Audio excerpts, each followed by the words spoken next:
আমি যখন অনেক ছোট স্কুলে পড়ি তখন আমাদের স্কুলের সামনে এক কাকা এরকম সিঙ্গারা নিয়ে বসতেন, যেটার স্বাদ আমি এখনও ভুলতে পারি না। আর এখনও এরকম স্বাদের সিঙ্গারা আমি কোথাও খুঁজে পাই না। তো আজকে এটারই একটা রেসিপি আপনাদের সাথে শেয়ার করব। তাহলে চলুন শুরু করা যাক।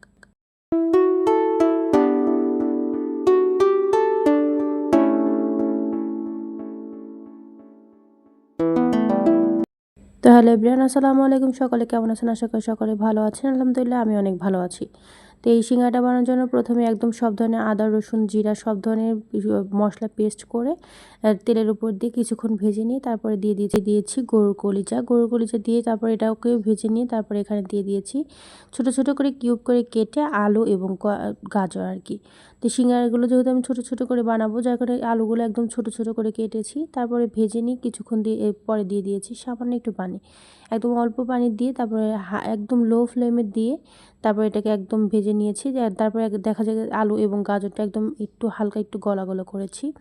তারপর ওটাকে সাইডে রেখে এখন আমি চলে যাব ডো করার জন্য। এখানে আমি প্রথমে ময়দার মধ্যে সামান্য একটু কালো জিরা, একটু জিরা এবং দিয়ে দিয়েছি সামান্য তেলটা দেওয়ার পর যখন দেখা যাবে এরকম একটা ময়াম হবে, তখন ওই মুহূর্তে সামান্য করে পানি দিয়ে এই ডোটা করে নেব আমি। যেহেতু এখানে তেল ব্যবহার করা হয়েছে আগে, সেক্ষেত্রে এখানে পানিটা কিন্তু একেবারে ব্যবহার করা যাবে না। সামান্য একটু পানি দিয়ে একদম সুন্দর একটা ডো করে নিতে হবে। তাই ডোটা একদম নরমও হবে না, আবার একদম শক্তও হবে না। তো এরপর আমি ছোটো ছোটো করে লেচি কেটে নিয়েছি, নিয়ে এটাকে আমি সিঙ্গারার শেপ দিয়ে নিব। আমি প্রথমে ভেবেছিলাম সিঙ্গারা একটু বড় করব, তারপর আমার মনে হলো না, আমি স্কুলে যেমন খেয়েছি সেভাবে আজকে সিঙ্গারাগুলো বানাবো। এই জন্য আমি সিঙ্গারাগুলোকে প্রথমে সুন্দর করে একটা রুটি বেলে নেবো। আর রুটিটা কিন্তু একটু এক পাশ থেকে একদিকে লম্বা হবে, একদিকে একটু ছোট হবে করে নিয়ে তারপর এটাকে আমি সুন্দর করে মাঝখান থেকে কেটে নিয়ে সিঙ্গারার শেপ দেবো। এর সিঙ্গারা বানানোর সময় সবসময় খেয়াল করবেন যে একটু লম্বা করে যদি বেলতে পারেন, তাহলে সেক্ষেত্রে কিন্তু সিঙ্গারা বানানোটা অনেক সুবিধা হয়। তো এগুলো করে এরকম করে দিয়ে আমি সামান্য একটু পানি দিয়ে করে নেব। আপনারা চাইলে এখানে তেল ব্যবহার করতে পারেন, তবে তেল ব্যবহার না করাটাই ভালো। পানি ব্যবহার করলে সবচেয়ে ভালো হয়, মানে পরে আর কোনো প্রকার ছেড়ে যাওয়ার সম্ভাবনা থাকে না। তো এরপর দিয়ে দিয়েছি সামান্য একটি সেই আগে থেকে যে আমি ভিতরে যে পুরটা করে রাখলাম সেটা দিয়ে একদম অল্প করে দিয়ে আমি একদম সিঙ্গারাগুলো একদম ছোটো ছোটো আকারে করে নিয়েছি। তো এরপর দিয়ে আমি সামান্য একটু পানি দিয়ে চেপে চেপে এই সিঙ্গারাগুলো করে নেব। দেখেন কত সুন্দর বেবি সিঙ্গারা। তো আমি যখন ছোটো ছিলাম তো এইগুলো মাঝে দেখা যাইতো যে 2 টাকা হলে 2টা পাওয়া যাইতো। তো দেখেন কতটা সুন্দর। আমি আসলে এগুলো যদি বাসায় না বানিয়ে খান আসলে বুঝতে পারবেন না। তো আসলে অনেকেই আছে যে সিঙ্গারা এখন অনেক জায়গায় পাওয়া যায়, তবে আমার মনে হয় না যে এরকম সিঙ্গারা কখনো কেউ খেয়েছেন। অবশ্যই বাসায় একবার এরকম গাজর, আলু এবং মাংসের যে কলিজা সেটা দিয়ে একবার খেয়ে দেখবেন অনেক বেশি মজা লাগে। আর আমার ভিডিওটা যারা দেখেন তারা অবশ্যই একটা লাইক এবং একটা কমেন্ট করে দিবেন এবং আমার চ্যানেলটাকে সাবস্ক্রাইব করে দিবেন, কারণ আপনাদের একটা সাবস্ক্রাইব, একটা লাইক, কমেন্ট আমাদেরকে ভিডিও বানাতে অনেক বেশি অনুপ্রেরণা দেয়। তো কথা বলতে বলতে আমার সিঙ্গারাগুলো হয়ে গিয়েছে। আমি আপনাদের দেখিয়ে দিচ্ছি যে আমি কতগুলো সিঙ্গারা বানিয়েছি আর কত সুন্দর হয়েছে এগুলো।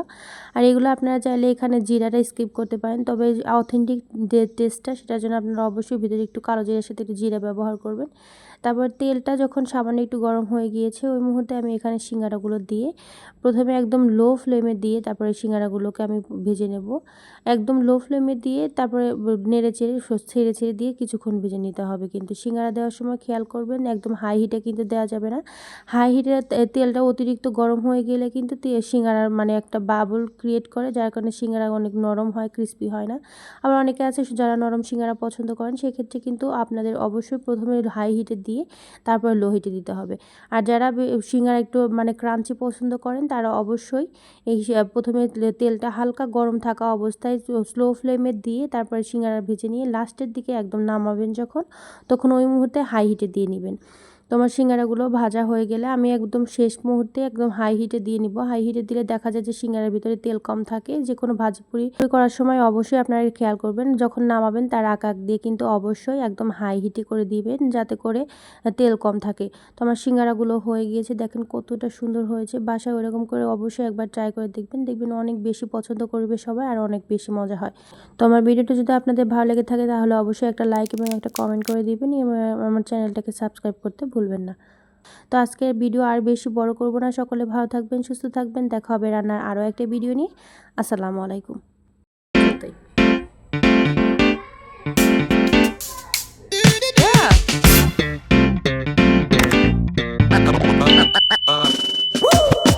Down to the আছে।